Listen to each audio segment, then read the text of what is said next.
Clubhouse, the social audio app, hit over 17 million monthly active users and a $4 billion valuation in early 2021. Elon Musk sharing his fashion tips, Zuckerberg gushing about the metaverse, Oprah revealing her interview secrets, the app had it all. But Clubhouse almost inexplicably lost its momentum, losing over 80% of active users from its peak, making it one of the fastest failures in social media history. It's an open secret for insiders in the tech world, and frankly happens to every attention-seeking social media app. It just happened too quickly with Clubhouse. So what really happened to Clubhouse, and what is this dark secret? Boy, I think we grew way too fast earlier this year. When you grow too quickly, things can break. We grew much faster than we had ever expected.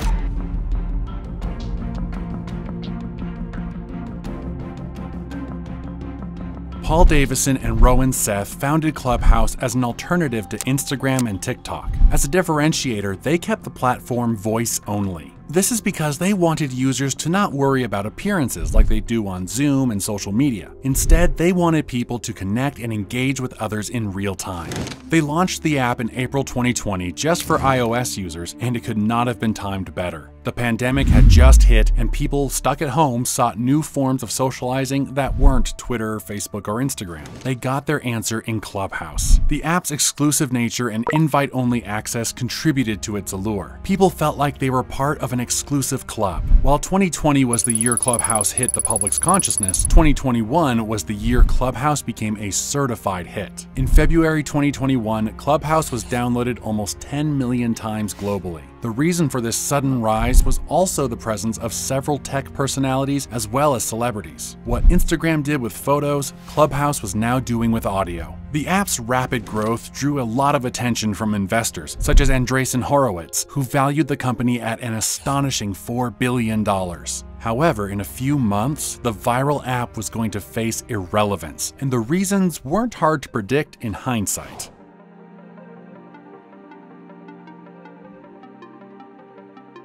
When we get to a new normal, when, typical Silicon Valley networking events come back, does Clubhouse growth continue, or do you see a change in behavior? We think that voice is a durable medium. With individuals seeking new ways to maintain social connections in the absence of face-to-face interactions during COVID, Clubhouse emerged as a popular solution at the time. People sought to engage in meaningful conversations, and Clubhouse's popularity rose from 1,500 users in May of 2020 to 600,000 users in December. However, as the pandemic restrictions began to ease and people were once again able to gather in person, the relevance of Clubhouse began to wane for many. It was like a kid who had gotten bored with their new toy. According to a Business Insider poll, 88% of 5,000 respondents no longer used Clubhouse because they thought it was just a pandemic fad. A lot of tech businesses grew massively over the pandemic and struggled after, but many were able to pick themselves up. So are there deeper reasons behind Clubhouse's downfall?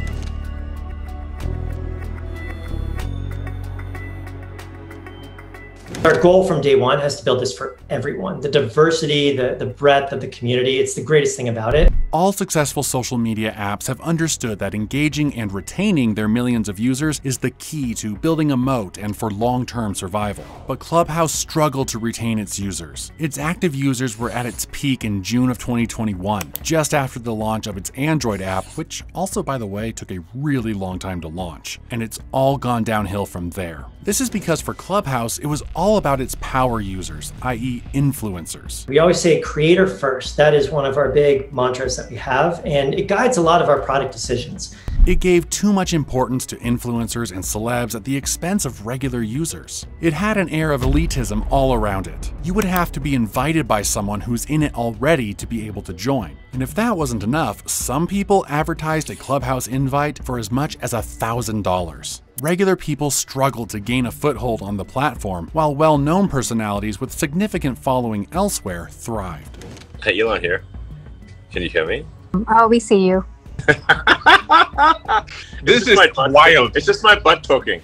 When Elon hosted a chat room, his fans flocked to the app to listen and talk to him live. Elon took advantage, talking on a range of topics, including space travel, colonies on Mars, crypto, AI, and vaccines. He immediately drew an audience of 5,000 listeners, which hit the user limits permitted on Clubhouse. And it wasn't just tech and Elon. Hip-hop legend MC Hammer promoted his brand and dished out his unfiltered opinions on the rap music industry. Folks in the music industry found it a perfect platform to connect with their fan base. Ashton Kutcher, Kevin Hart, Oprah Winfrey, and even rapper 21 Savage tuned in to Clubhouse rooms. Right now it does feel frankly like a private club, and for those folks in it, that actually feels kind of cool. Over time, I imagine you're going to try to grow this. How big, in terms of scale, do you want to create, and can you create that same level of intimacy at scale?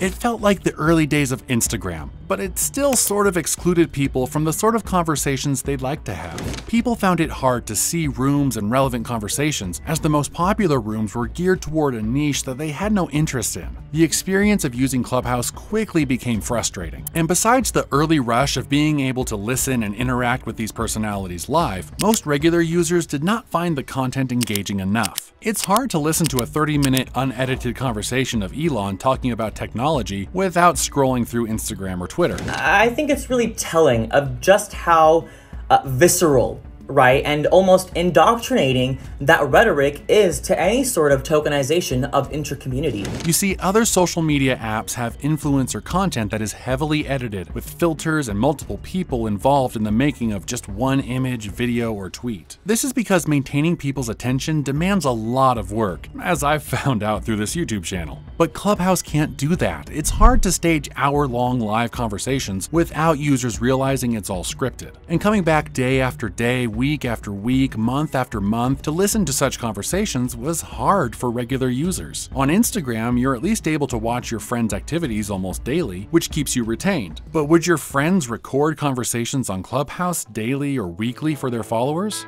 Oh, wait a minute.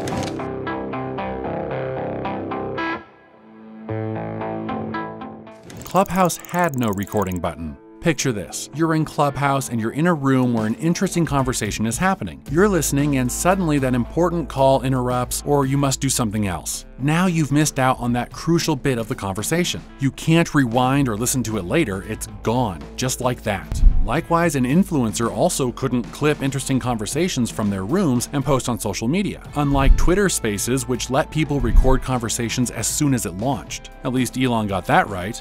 Oh, wait, was that Jack? Or Parag? Anyway, Clubhouse did eventually launch the record button in October 2021, but it was already too late. And it was not just the recording feature, it lacked basically everything else.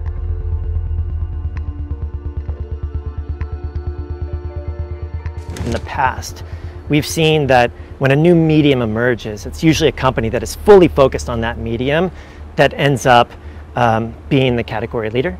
For text, we had Twitter. For photos, we had Instagram. For video, we had YouTube, and now TikTok. And we think with social audio, it'll be similar, where being able to focus solely on that medium is going to be a really big benefit. Clubhouse Live audio feature was what made the platform unique, but as time went on, it became apparent that there was something missing. Users couldn't share photos or videos, they couldn't post text updates, and they couldn't even send private messages to other users. Twitter, on the other hand, has tweets, photos, videos, DMs, polls, hashtags, aside from Twitter Spaces to keep people engaged. TikTok has short videos, trends, lives, and now shopping. Spotify has music, podcasts, and playlists that you can listen to on loop. Instagram has photos, stories, and reels apart from lives. I could go on and on like this for every successful social media app in existence. Clubhouse just didn't have enough to engage the average Joe, but it had lots of other things though.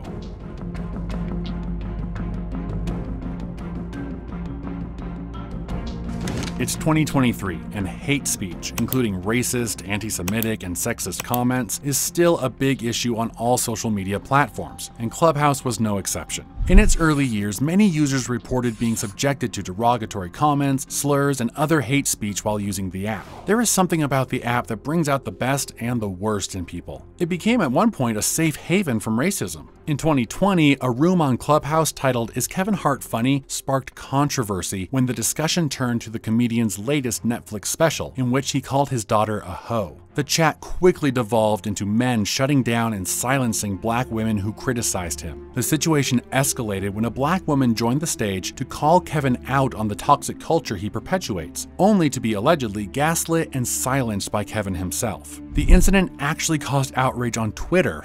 How ironic. Then a few weeks later, another room on Clubhouse titled "Are Black Women Crap in Bed?" saw over 4,000 people tuning in to watch Mark Cuban openly attacking black women. These incidents highlight the toxic culture and lack of moderation on the platform, which left many feeling frustrated and disappointed. In 2021, American actor Lakeith Stanfield was moderating a room where some users shared anti-Semitic comments. On top of that, scammers made the platform an even bigger mess. Scammers have been creating Clubhouse rooms to lure in unsuspecting users with get-rich-quick schemes and fake coaching offers. But that's not all. Clubhouse is also grappling with an impersonation problem, with fake profiles of famous personalities popping up all over the place. Even after Elon Musk himself joined the platform, fake profiles claiming to be him started appearing. MC Hammer even had to out an Elon Musk impersonator.